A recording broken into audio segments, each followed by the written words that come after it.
পশ্চিমবঙ্গে শুরু জনগণনার কাজ। দায়িত্ব নিয়েই বড় ঘোষণা করলেন মুখ্যমন্ত্রী শুভেন্দু অধিকারী।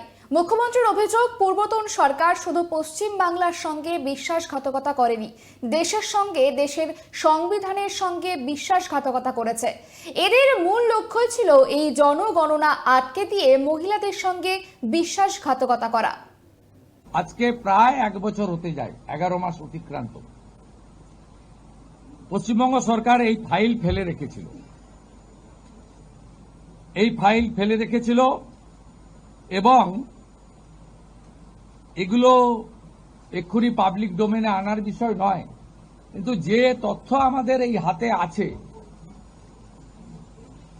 যে লিখিত তথ্য আছে, তাতে এরা শুধুমাত্র পশ্চিমবাংলার সঙ্গে বিশ্বাসঘাতকতা করেনি, দেশের সঙ্গে, দেশের সংবিধানের সঙ্গে বিশ্বাসঘাতকতা করেছে।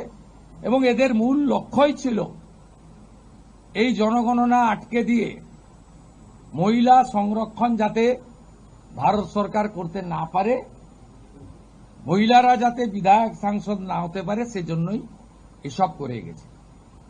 আজকে আমরা এখনই জনগণনা সংক্রান্ত 16 June 2025 ministry of home affairs, office of registrar general India, তাদের পাঠানো সার্কুলারকে আমরা এখনই কার্যকর করলাম।